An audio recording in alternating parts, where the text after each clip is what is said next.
Ya, shalom. Selamat pagi Bapak Ibu sekalian yang terkasih dalam Tuhan. Puji nama Tuhan, kita kembali bertemu di dalam ibadah kita pada hari ini. Mari saya undang kita semua siapkan hati kita. Kita mau menghadap Tuhan yang Maha Kuasa. Tuhan Juru Selamat bagi kita semua, dan kita tentunya mau datang dengan sungguh-sungguh hati. Kita mau datang menyembah dan memuji Dia. Sebelumnya mari saya ajak kita semua berdoa. Haleluya, terpujilah Tuhan, Bapa yang baik.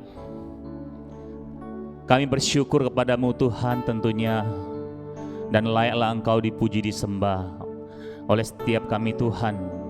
Di dalam ibadah ini yang meskipun masih dalam ibadah yang ada jarak, tapi kami tahu di dalam roh-Mu Tuhan ada kebebasan, tidak terbatas. Engkau maha hadir, Engkau ada di tempat ini. Engkau ada di tempat sana Tuhan, di mana jemaat-Mu berada. Terima kasih Tuhan, biarlah lawatan-Mu terjadi. Ada pemulihan terjadi, ada kemenangan terjadi di dalam ibadah ini Tuhan. Ada firman disampaikan nanti akan memberkati kami semua. Biarlah segala puji-puji yang kami naikkan itu menjadi satu syukur kami dan terima kasih kami kepada Tuhan. Terima kasih Bapa yang baik. Kami siap Tuhan masuk dalam ibadah ini. Biarlah dari awal hingga pada selesainya ibadah ini boleh jadi menurut kehendak-Mu, dan nama Tuhan saja dipermuliakan, nama Tuhan saja ditinggikan. Terima kasih Bapa.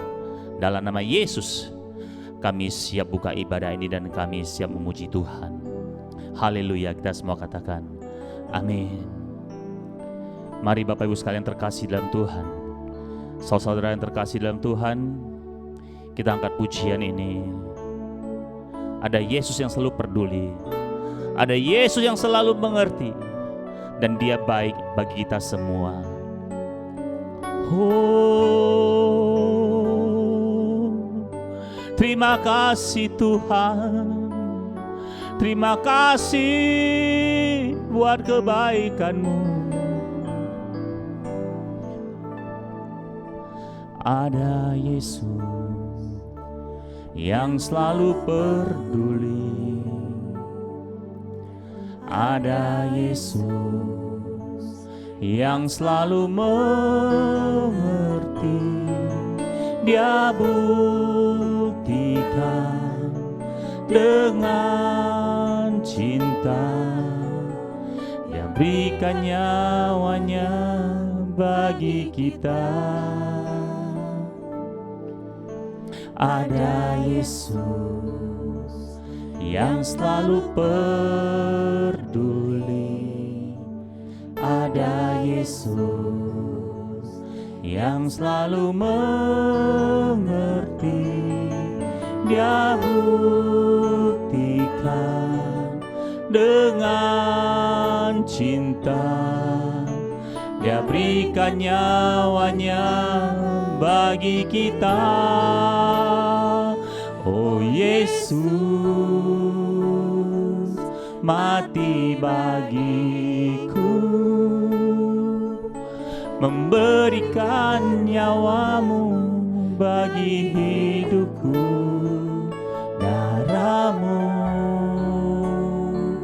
tebus dosaku, hidupku menjadi yang baru.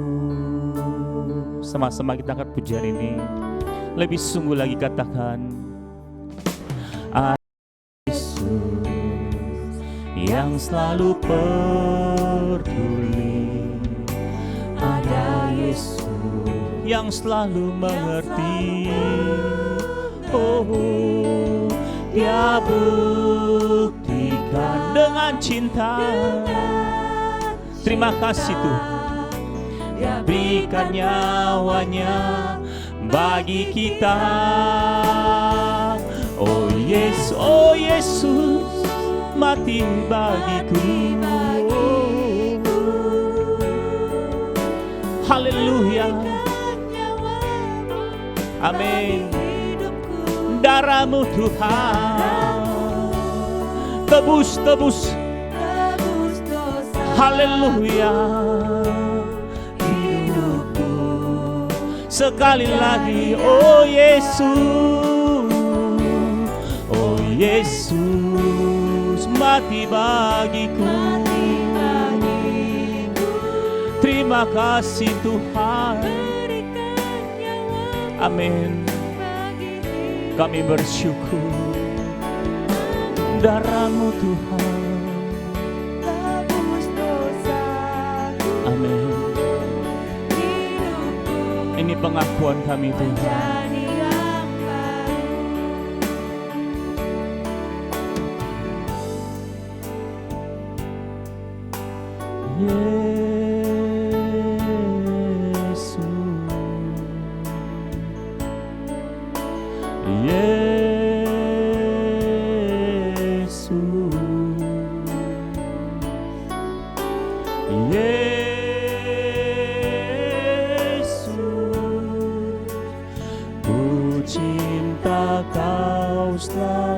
Sekali lagi kami katakan, Yesus,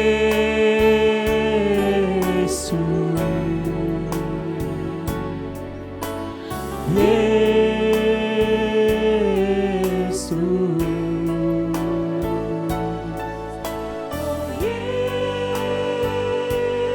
Yesus, ku cinta Kau selalu. Oh Yesus, lebih lagi. Oh Yesus, mati bagiku, memberikan nyawa-Mu bagi hidupku. Darah-Mu tebus dosaku. Hidup kami menjadi baru karena Yesus, karena Kau Tuhan. Oh Yesus, oh Yesus, Kau mati bagiku, memberikan nyawa-Mu. Ini kami Tuhan, naikkan syukur. Terima kasih Tuhan.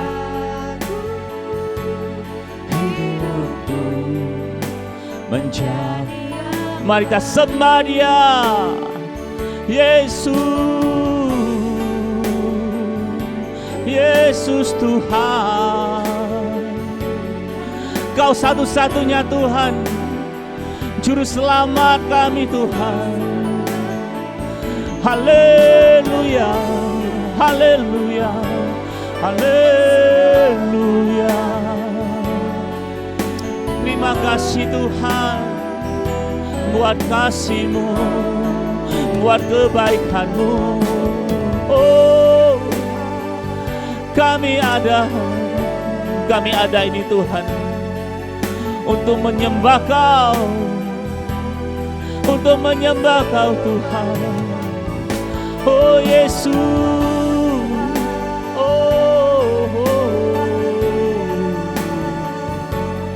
Haleluya.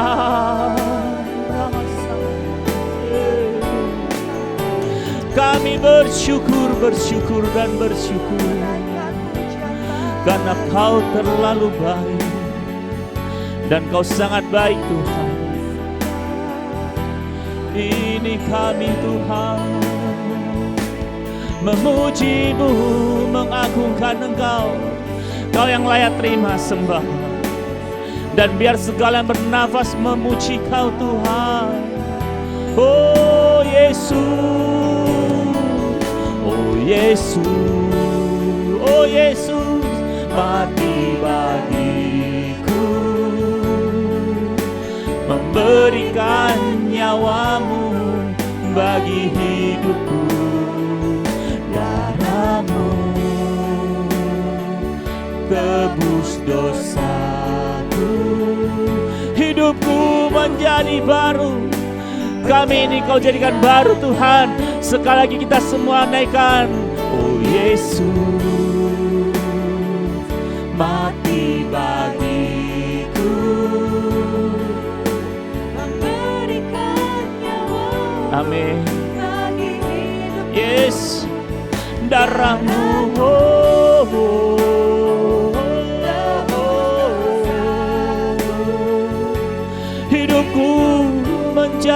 yang baru. Hidupku, hidupku menjadi, hidupku menjadi yang baru, menjadi yang baru. Haleluya. Berikan sorak-sorai bagi Tuhan. Haleluya. Hidup kami dipulihkan, hidup kami dimenangkan dan menjadi baru. Dan kemuliaannya Tuhan hanya bagi Engkau yang disembah, ditinggikan. Dan kami ingin bagi Tuhan pada saat ini bersuka cita, bersorak-sorak memuji Tuhan. Di dalam nama Yesus, kita semua yang mengecap kebaikan Tuhan katakan amin. Haleluya, shalom. Sekali lagi saya ucapkan shalom dari tempat ini. Damai sejahtera Tuhan memberkati kita semua. Kita akan memuji Tuhan, tapi kita juga akan memberikan persembahan. Nanti saudara bisa lihat di layar handphone saudara, ada barcode di situ. Ya, saudara bisa memberi persembahan di situ. Oke, saya akan berdoa dulu. Mari kita tundukkan kepala, kita berdoa sekali lagi. Dalam nama Yesus Tuhan, kami berdoa mengucap syukur buat segala berkat yang sudah Tuhan berikan kepada kami. Bahkan berkat-berkat ke depan yang tidak kami lihat, tapi kami percaya kami akan meraihnya karena Tuhan sudah sediakan. Dan pada kesempatan ini kalau kami bisa memberi, biarlah kami memberikan dengan sukacita untuk kemuliaan Tuhan, untuk memberkati gereja-Mu Tuhan mulai dari tempat ini ya Bapa. Biarlah semua rupiah demi rupiah dikuduskan, diberkati oleh Tuhan, dipakai untuk kemuliaan Tuhan, memperluas kerajaan Allah. Terpujilah Tuhan, dalam nama Yesus kami memberi, kami berdoa. Haleluya, amin. Mari kita angkat pujian ini, kecaplah dan lihatlah betapa baiknya Tuhan itu. Haleluya. Yes.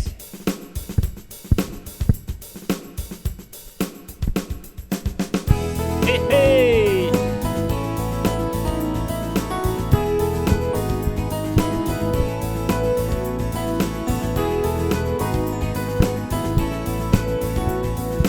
Sama-sama kita katakan, ayo, kecaplah dan lihatlah betapa baiknya Tuhan itu. Rasakan dan nikmati kasih setia Tuhan. Sekali lagi, kecaplah dan lihatlah betapa baiknya Tuhan itu. Rasakan dan nikmati kasih setia Tuhan, kasih setia Tuhan. Syukur bagimu Tuhan, segala hormat bagimu Tuhan. Allah yang mengasihiku, Allah yang memeliharaku selamanya. Haleluya. Sekali lagi angkat pujian ini. Ayo, kecaplah dan lihatlah betapa baiknya Tuhan itu.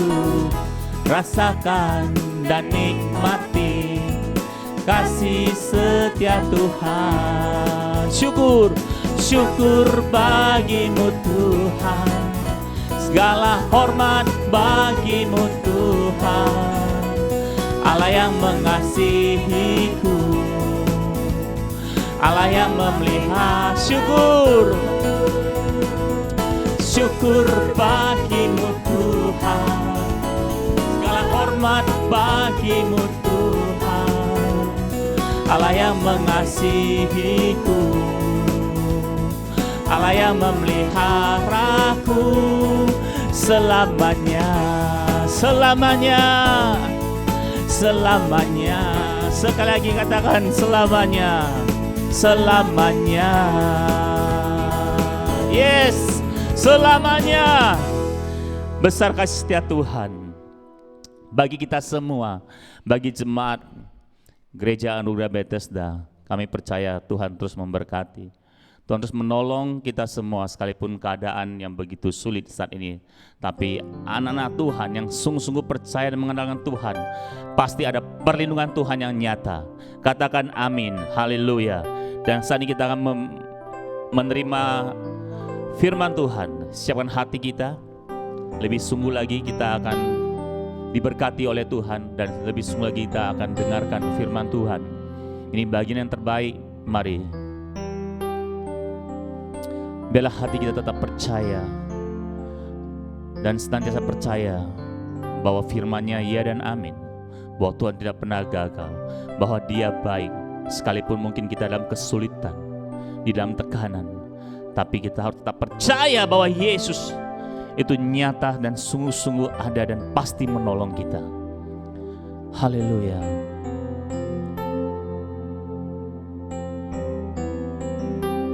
Glory.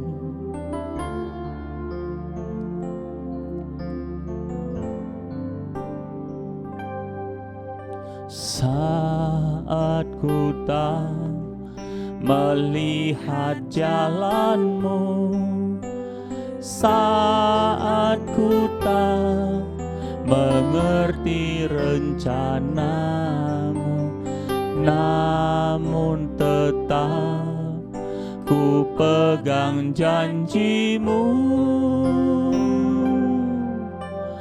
Pengharapanku hanya sekali lagi dari awal.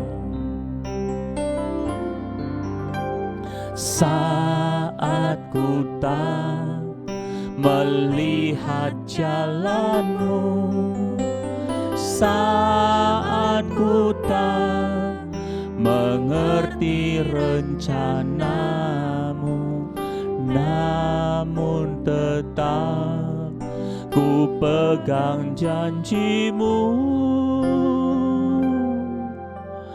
Pengharapanku hanya padamu. Hatiku percaya, hatiku percaya, hatiku percaya, selalu ku sekali dari awal angkat pujian ini.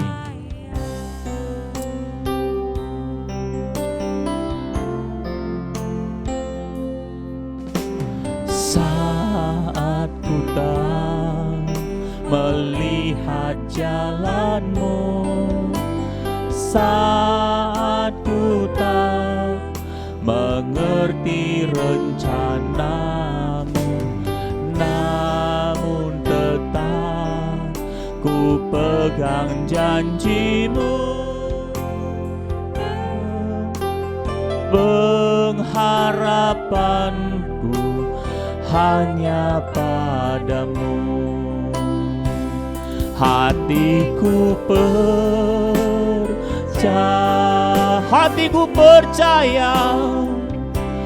kami tetap percaya, sekalipun Tuhan terkadang seperti begitu sulit, seperti tidak ada dasar, tapi kami tetap percaya Engkau Tuhan melebihi segalanya, melebihi segala masalah kami. Haleluya, hatiku percaya, hatiku percaya, selalu kami percaya, dan selama-lamanya Tuhan. Kami percaya Engkau Tuhan Allah yang benar, tiada yang lain, tiada seperti Engkau Tuhan. Selalu ku percaya,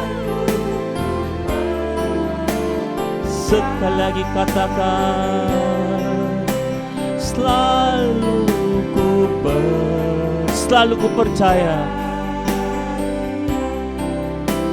selalu ku percaya. Kami mengundang hamba-Nya menyampaikan firman Tuhan.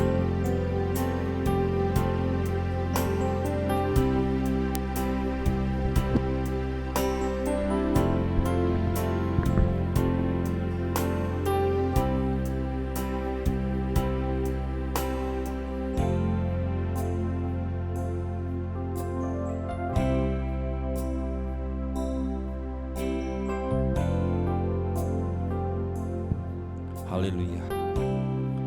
Terima kasih Tuhan. Terima kasih kalau kami ada sampai hari ini Tuhan, sampai saat ini Tuhan. Kami tahu ini semua karena kemurahan-Mu saja Tuhan. Tidak ada sedikit pun dari kami yang bisa bermegah akan keadaan kami. Semua yang baik datangnya daripada Engkau Tuhan. Terima kasih Tuhan. Kini saatnya kami akan mendengar sebagian dari firman-Mu Bapa. Pakai hamba-Mu ini menjadi saluran berkat-Mu Tuhan pada hari ini Tuhan. Layakan hamba Tuhan. Pakai mulut bibir hamba-Mu ini, hati hamba-Mu ini sebagai sarana Tuhan untuk memberkati orang-orang yang mendengar firman Tuhan. Dan biarlah Tuhan kami semua yang ada di rumah Tuhan, yang mendengar firman ini Tuhan, biarlah firman yang kami dengar ini Tuhan bisa memberi kami kekuatan, bisa memberi kami sebuah pengharapan Tuhan dalam mengiringi Engkau Tuhan. Kami mau memulai men-sharingkan firman ini di dalam nama Tuhan Yesus Kristus. Haleluya. Amin. Shalom semua para jemaat, para teman-teman yang ada di rumah. Saya percaya bahwa walaupun kita tidak bisa bertemu muka dengan muka satu sama lain sampai hari ini, tapi saya percaya bahwa Anda semua baik-baik saja dan semua dalam lindungan Tuhan. Haleluya. Hari ini saya akan meneruskan khotbah yang sedang kita bawakan pada hari-hari ini adalah khotbah tentang khotbah di bukit ya. Kita percaya bahwa Matius 5 sampai 7 itu yang merupakan khotbah di bukit adalah inti dari pengajaran Yesus selama ada di dunia ini ya. Di dalam khotbah di bukit ini, Yesus sementara meredefinisikan lagi atau mengartikan ulang tentang arti dari hukum Taurat ya. Kita tahu bahwa hukum Taurat itu diperuntukkan bagi orang-orang Israel pada zaman Musa ya. Kenapa harus pada zaman Musa? Karena pada zaman Musa itu ada terjadi perubahan. Israel bukan lagi merupakan sebuah keluarga, tetapi menjadi sebuah negara ya. Dan karena itu saya percaya bahwa hukum Taurat itu diberikan sebagai konstitusi atau undang-undang dasar bagi sebuah bangsa pada saat itu, yaitu bangsa Israel. Dan kemudian pada waktu khotbah di bukit, Yesus sementara meredefinisikan lagi itu. Khotbah di bukit adalah undang-undang pembangunan sebuah negara, sama seperti konstitusi sebuah negara, sama seperti pada zaman Musa. Akan tetapi bukan untuk sebuah bangsa lagi, akan tetapi sebuah bangsa yang rohani, yaitu Israel rohani, yaitu Anda dan saya ya. Karena itu kami mencoba untuk membawakan seri ini supaya kita sebagai orang-orang Kristen, orang-orang yang akan tinggal di dalam kerajaan Allah mengerti apa yang menjadi keinginan Tuhan, apa sih gaya hidup orang yang tinggal di dalam kerajaan Allah ya. Nah, Yesus membuka khotbahnya di bukit dengan 8 ucapan bahagia yang sering disebut bahasa Inggris the beatitudes ya, yang artinya beauty attitude, sebuah sikap hati, sebuah karakter yang indah ya. Yesus sementara mengajarkan bagaimana seharusnya kita memiliki sikap hati, attitude, gaya hidup dari orang-orang yang akan tinggal di dalam kerajaan Allah sesuai apa yang diinginkan oleh Sang Raja ya. Anda harus tahu bahwa sikap hati merupakan sesuatu yang tidak terjadi secara otomatis ya. Sikap hati itu merupakan sebuah keputusan dari Anda dan saya ya. Walaupun kita mau meminta berdoa sebagaimana rupa pun kepada Tuhan, Tuhan beri saya sebuah kesabaran, beri saya sebuah perasaan miskin di hadapan Allah. Itu semua tidak bisa. Itu merupakan hasil dari sebuah keputusan di dalam hidup Anda dan saya ya. Di dalam 8 ucapan bahagia yang dikatakan oleh Yesus, 4 ucapan bahagia yang pertama itu mengatur bagaimana seharusnya sikap hati kita dengan Tuhan. Akan tetapi 4 ucapan berikutnya itu tentang bagaimana seharusnya sikap hati Anda dan saya terhadap sesama, ya. Dan saya akan review lagi yang waktu itu pernah dibawakan di Matius 5 ayat 3. Yang pertama ialah berbahagialah orang yang miskin di hadapan Allah, karena merekalah yang empunya kerajaan sorga. Dan disimpulkan bahwa orang yang miskin di hadapan Allah ialah bagaimana kita harus hidup selalu dengan mengandalkan Tuhan setiap saat, ya. Itu inti dari Matius 5 ayat 3. Matius 5 ayat 4, berbahagialah orang yang berduka cita karena mereka akan dihibur. Orang yang berduka cita ialah bagaimana kita bersedih karena kebenaran. Misalnya ketika kita melihat orang lain yang masih belum bertobat, kita sedih. Itulah yang dimaksud dengan berduka cita, ya. Dan sekarang hari ini saya akan menjelaskan tentang Matius 5 ayat 5, ya, yang berbunyi, berbahagialah orang yang lemah lembut karena mereka akan memiliki bumi. Nah, yang menjadi pertanyaan, apakah lemah lembut itu? Lemah lembut itu bahasa Inggris pakai kata meek, bisa juga berarti orang yang rendah hati, ya. Dan di Alkitab hanya ada 2 orang yang disebutkan bahwa dia lemah lembut. Yang pertama ialah Musa, dan orang yang kedua ialah Yesus.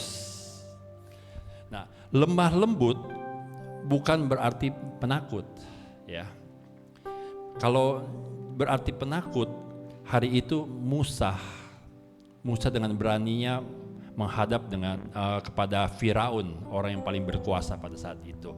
Saya percaya kalau orang yang penakut tidak akan pernah berani untuk bertemu dengan Firaun dan mengancam Firaun. Tapi Musa, orang yang lemah lembut itu, berani melakukan. Jadi lemah lembut itu bukan berarti penakut, ya.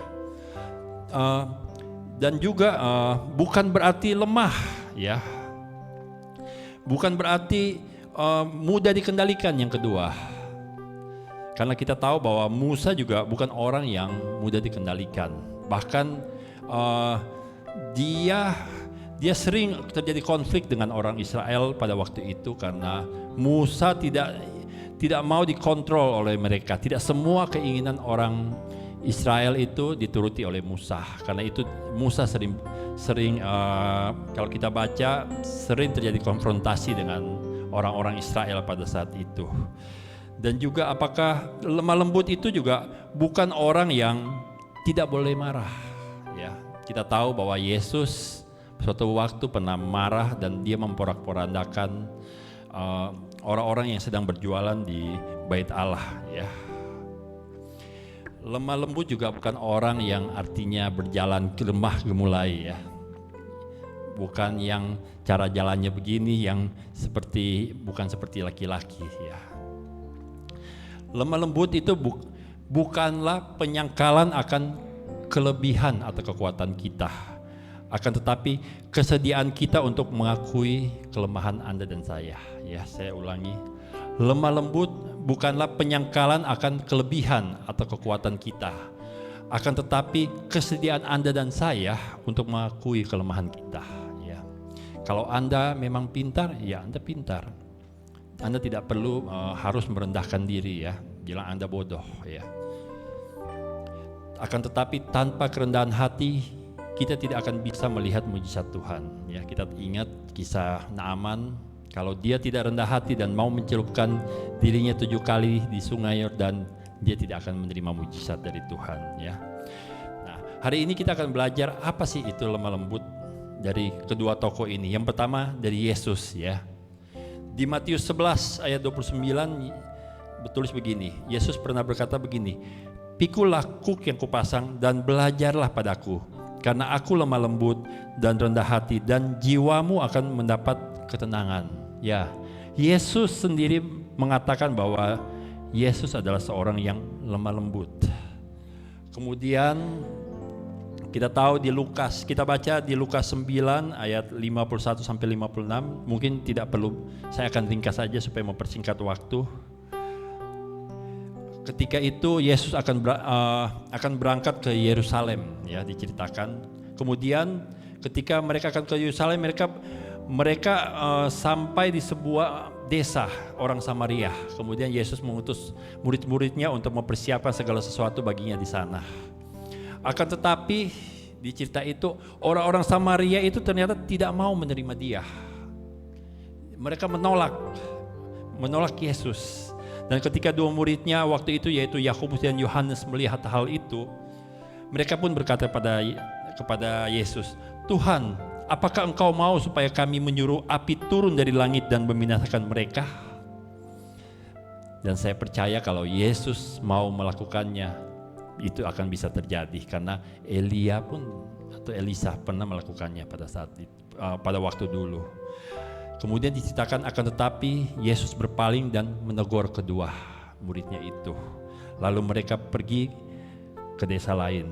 Lemah lembut yang pertama ialah orang yang tidak suka membalas, orang yang tidak suka mendendam. Ya, di situ kita bisa belajar dari Yesus. Walaupun dia mampu, dia tidak mau membalas. Ya, kalau Anda dan saya mau menjadi orang yang lemah lembut, tidak boleh ada dendam di dalam hati Anda dan saya. Itu yang pertama. Kemudian kita masuk ke cerita Musa ya. Di Bilangan 12 ayat 1 sampai 8. Saya bacakan ya. Bilangan 12 ayat 1 sampai 8. Miriam serta Harun mengatai Musa berkenaan dengan perempuan Kus yang diambilnya, sebab memang ia telah mengambil seorang perempuan Kus. Kata mereka, "Sungguhkah Tuhan berfirman dengan perantaran Musa saja? Bukankah dengan perantaran kita juga ia berfirman?" Dan kedengaranlah hal itu kepada Tuhan.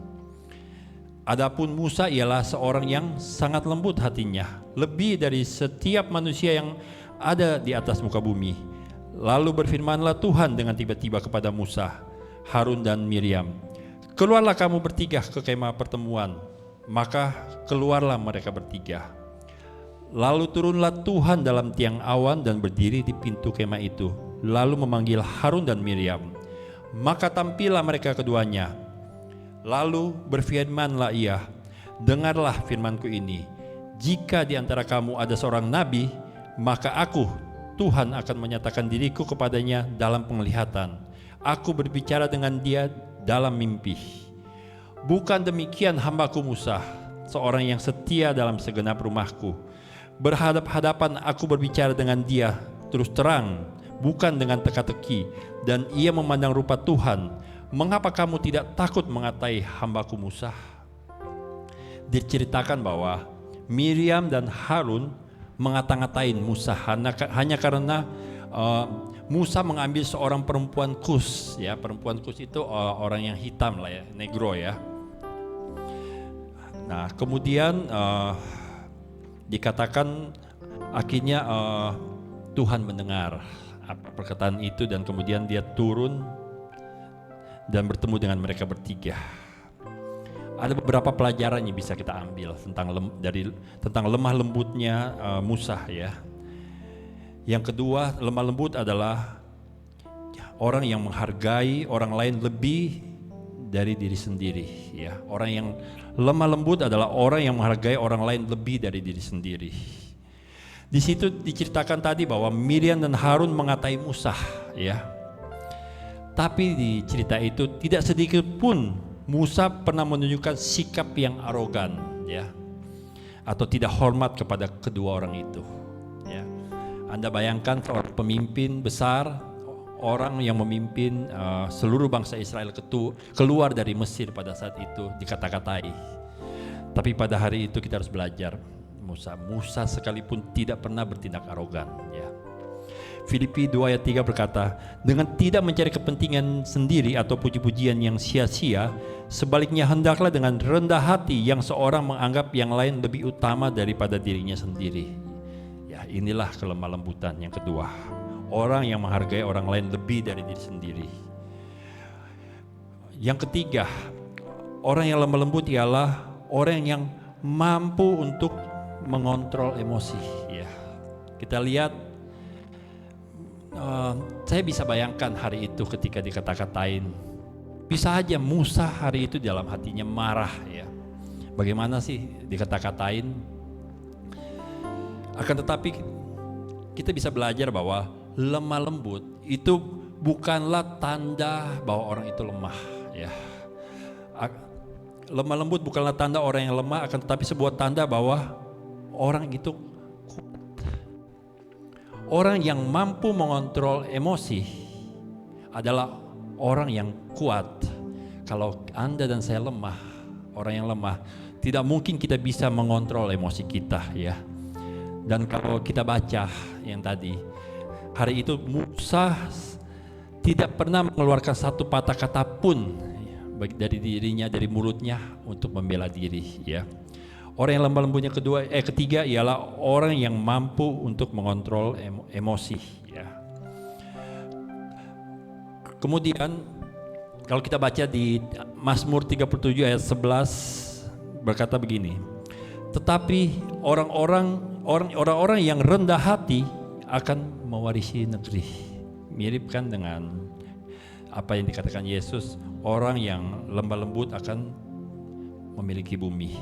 Kemudian di Mazmur 37 ayat 9, dua ayat di bawahnya berkata, tetapi orang-orang yang menanti-nantikan Tuhan akan mewarisi negeri. Ternyata orang yang rendah hati akan mewarisi negeri, orang yang lembut hatinya akan akan memiliki bumi.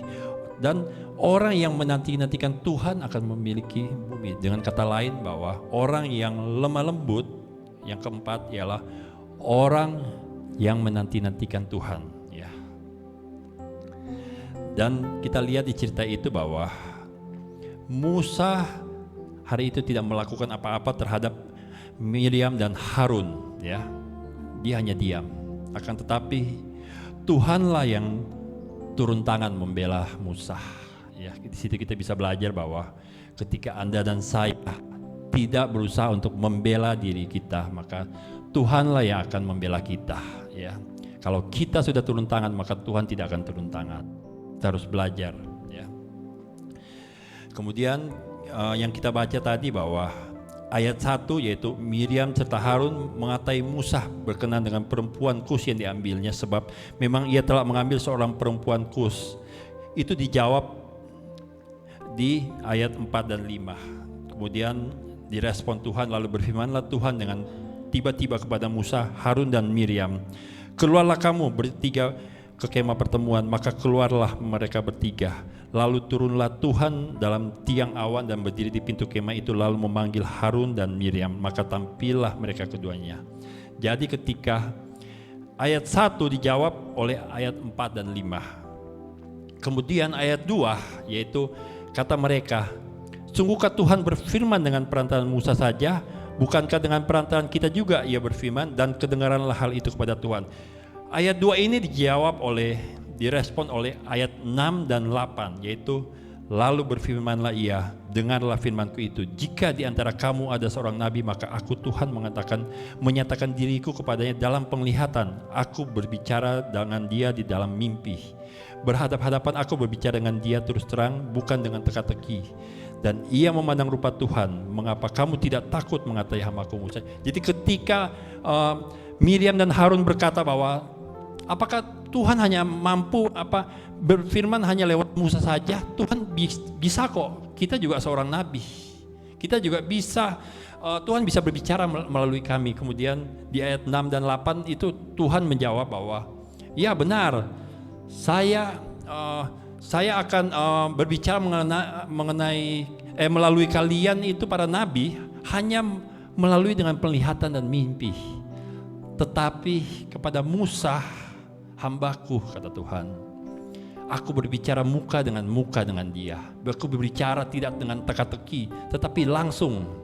Aku tidak berbicara dengan kiasan, tetapi dengan Musa aku langsung melakukan detailnya. Step 1 apa, step 2 apa, step 3 apa.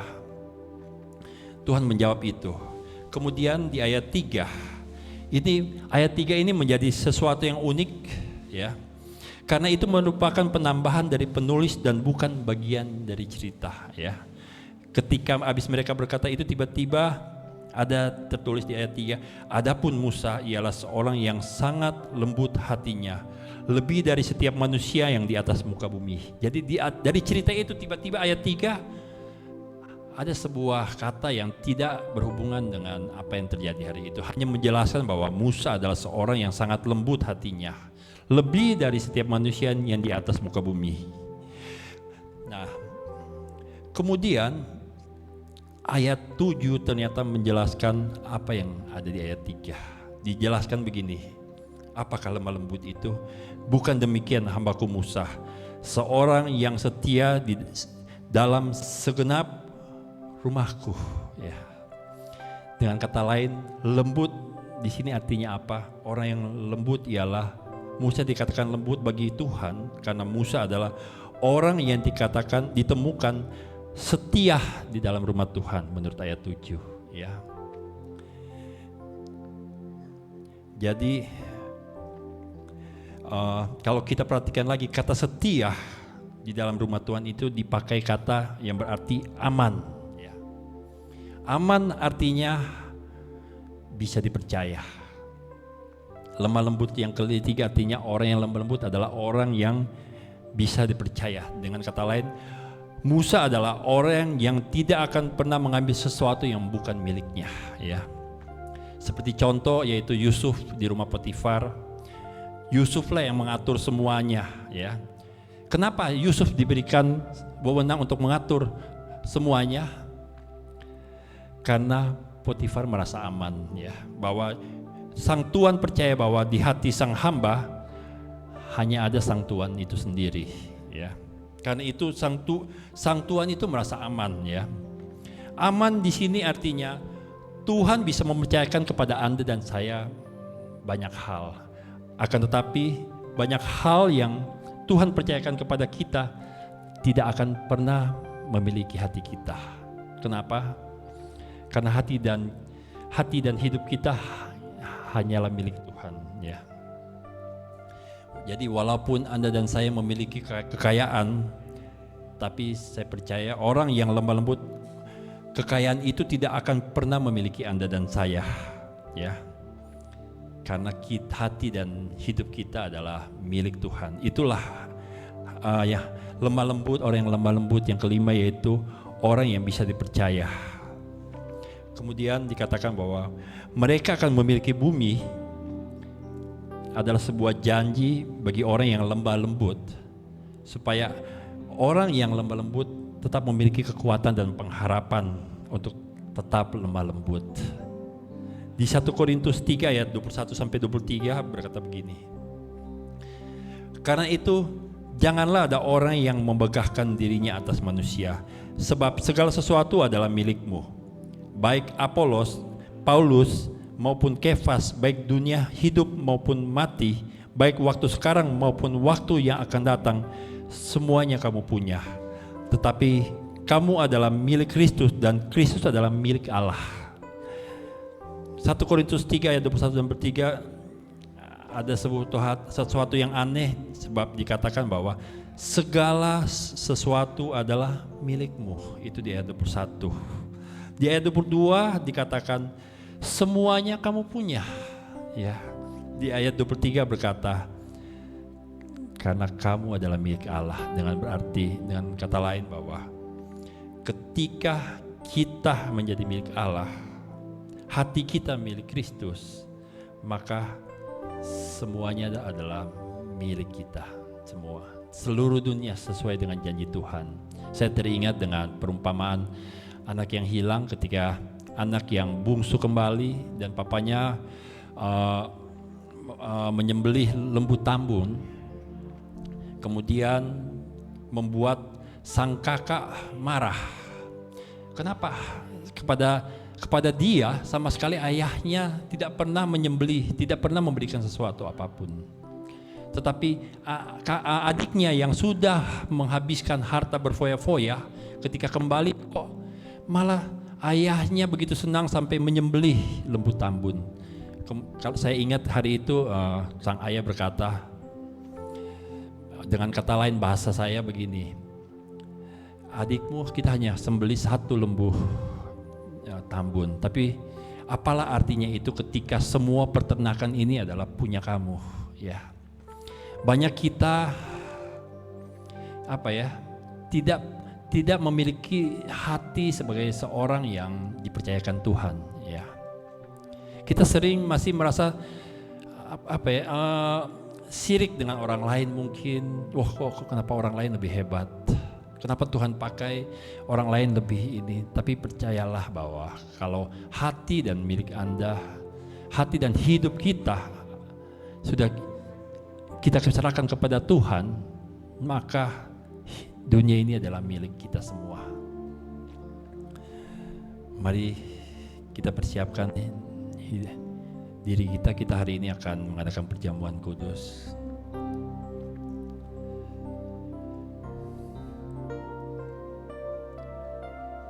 Ku percaya mujizat-Mu nyata,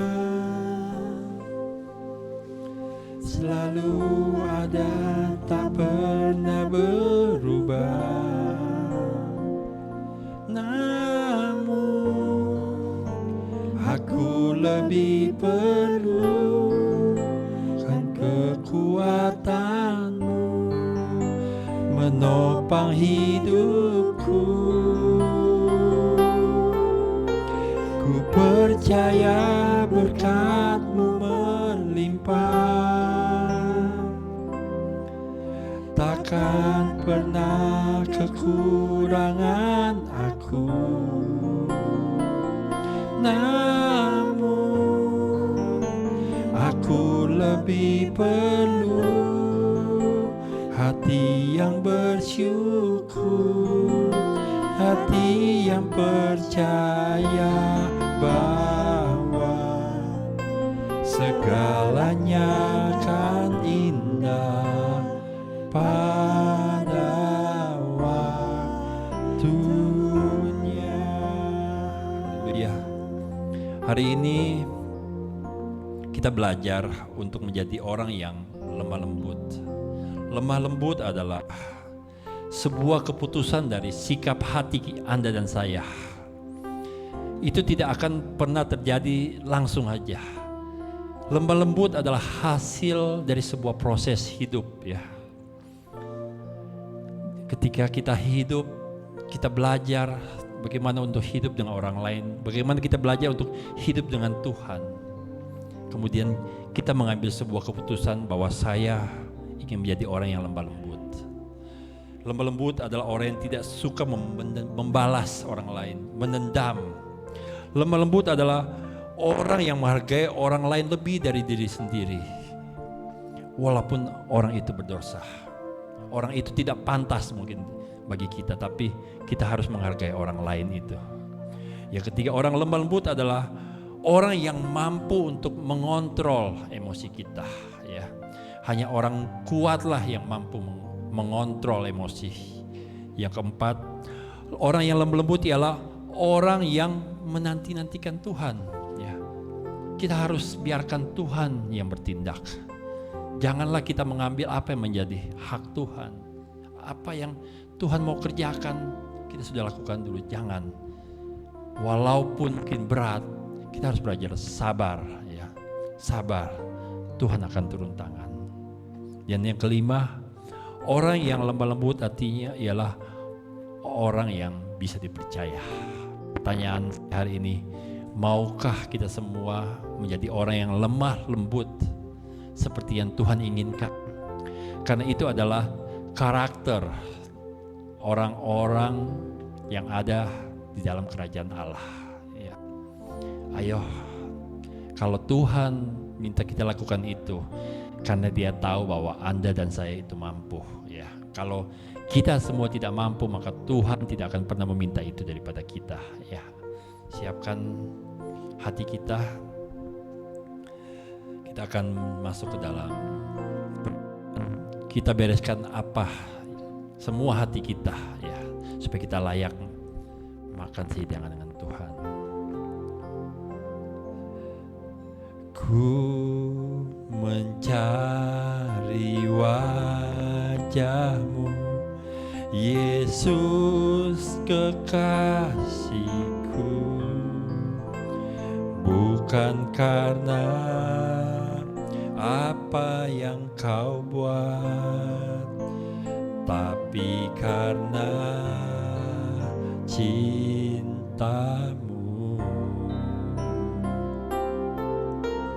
ku hampiri tatamu, oh Yesus Rajaku, bukan karena kebutuhanku, tapi karena hatimu. Ku percaya mujizatmu nyata, selalu ada, tak pernah berubah. Namun aku lebih perlu kan kekuatanmu menopang hidupku. Ku percaya berkat-Mu melimpah, takkan pernah kekurangan aku. Namun aku lebih perlu hati yang bersyukur, hati yang percaya bahwa segalanya akan indah pada waktunya. Bapa, terima kasih Tuhan untuk firman-Mu Tuhan, dan ini saatnya kami akan melaksanakan perjamuan kudus Tuhan. Kami siapkan hati kami, hidup kami Tuhan, untuk supaya layak Tuhan. Terima kasih Tuhan, terima kasih Yesus. Haleluya. Saudara-saudara, mari kita angkat roti di atas tinggi-tinggi dengan tangan kanan dan dengarkan kebenaran firman Tuhan.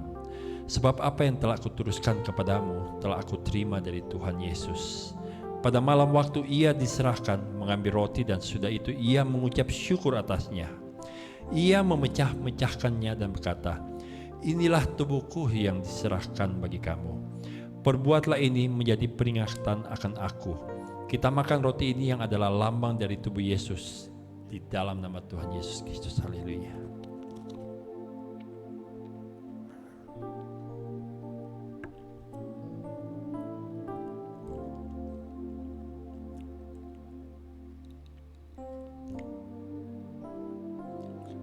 Mari kita angkat anggur tinggi-tinggi dengan tangan kanan. Dengarkan kebenaran firman Tuhan. Demikian juga ia mengambil cawan. Sesudah makan lalu ia berkata, cawan ini adalah perjanjian baru yang dimeteraikan oleh darahku. Perbuatlah ini setiap kali kamu meminumnya menjadi peringatan akan aku. Kita minum anggur ini yang adalah lambang dari darah Yesus yang telah menyucikan dosa-dosa kita di dalam nama Tuhan Yesus Kristus. Haleluya Yesus. Terima kasih Tuhan. Haleluya Yesus. Terima kasih Tuhan. Terima kasih Tuhan, Kau baik Tuhan. Bapa, hari ini hamba berdoa Tuhan bagi setiap jemaat-Mu yang ada di rumah Tuhan. Biarlah Tuhan hidup kami tetap menjadi orang yang berkenan kepada Engkau Tuhan. Keadaan tidak bisa membuat kami untuk berpaling daripada Engkau Tuhan. Tapi keadaan ini malah membuat kami semakin bergantung kepada Engkau Tuhan. Kami menjadi orang yang lemah lembut Tuhan. Orang yang selalu menanti-nantikan pertolongan daripada Engkau Tuhan. Kami melakukan itu karena kami percaya bahwa Engkau Allah yang mendengar. Engkau adalah Allah yang sanggup Tuhan menolong kami Tuhan. Engkau adalah Allah yang menjawab setiap doa kami Tuhan.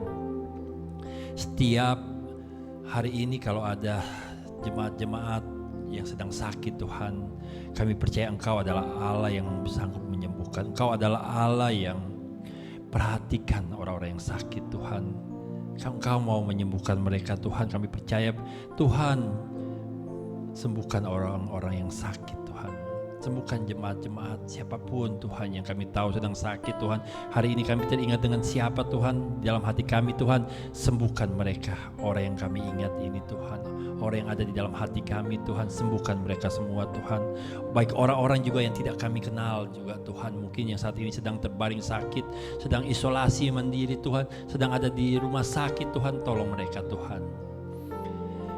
Juga Tuhan bagi setiap anak-anak-Mu yang saat ini sedang dalam masalah ekonomi Tuhan, kami tahu Engkau Allah yang menyediakan Tuhan.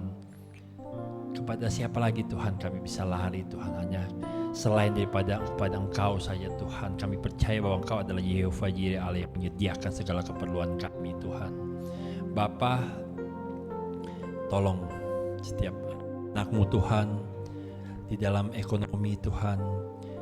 Janganlah Tuhan karena ekonomi ini Tuhan, dari mulut kami keluar kata-kata yang tidak baik Tuhan. Kami mau tetap menjadi orang yang lemah lembut Tuhan di hadapan Engkau Tuhan. Kami mau tetap orang yang menunggu Engkau Tuhan, pertolongan-Mu Tuhan. Setiap masalah kami tahu Engkaulah solusinya Tuhan. Tolong Tuhan, tolong setiap masalah ekonomi yang dihadapi oleh anak-anak-Mu Tuhan. Biarlah dari mulut kami ada pujian terus Tuhan, meninggikan Engkau juga Tuhan. Dan juga Tuhan, kami teringat akan para hamba-hamba-Mu Tuhan yang ada di luar sana Tuhan. Tuhan tolong hamba-hamba-Mu Tuhan. Perkuat iman mereka Tuhan. Biarlah ini semua menjadi kesaksian bagi orang-orang lain nanti Tuhan. Bagaimana kami melalui masa-masa sulit kami Tuhan. Bagaimana Engkau tetap menolong kami di masa-masa tersulit kami pun Tuhan. Dan biarlah melalui hamba-Mu ini Tuhan akan ada puji-pujian Tuhan, ada kesaksian Tuhan yang membuat orang lain pun Tuhan datang kepada Engkau Tuhan. Dan juga Tuhan, para dokter-dokter yang sedang bekerja, perawat Tuhan di garis depan, kami berdoa bagi mereka Tuhan. Tuhan tolong mereka Tuhan, lindungi mereka Tuhan. Mereka adalah orang-orang yang berada di garis depan Tuhan. Tolong mereka Tuhan. Kami percaya Kau mengasihi mereka semua Tuhan. Beri mereka kekuatan dan hikmat Tuhan dalam bekerja Tuhan. Dan juga untuk bangsa dan negara kami Tuhan. Tolong Pak Jokowi dan para pemerintah Tuhan. Beri mereka hikmat untuk melakukan apa yang harus dilakukan Tuhan. Biarlah mereka menjadi orang yang tidak ragu-ragu dalam mengambil sebuah keputusan Tuhan. Beri ketetapan di dalam hati mereka, dan semoga kesempatan ini Tuhan bisa membuat mereka percaya bahwa kekuasaan mereka pun tidak sanggup untuk bisa menyelesaikan masalah, sehingga mereka harus datang kepada Engkau Tuhan. Satu-satunya jawaban dari semua masalah ini yang terjadi Tuhan. Terima kasih Tuhan. Terima kasih. Kami percaya bahwa Kau hadir bersama kami Tuhan. Di rumah kami masing-masing, walaupun kami tidak bertemu muka dengan muka satu sama lain Tuhan. Lindungi Tuhan. Lindungi kami semua Tuhan. Dan tetap Tuhan, hati kami mau menyembah Engkau Tuhan.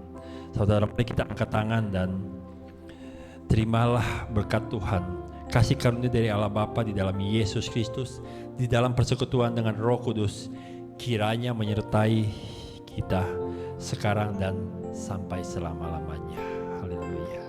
Bapa, terima kasih. Bapa, terima kasih. Bapa di dalam surga, ku berterima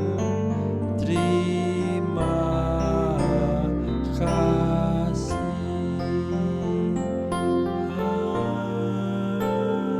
Amin. Tuhan Yesus memberkati kita semua.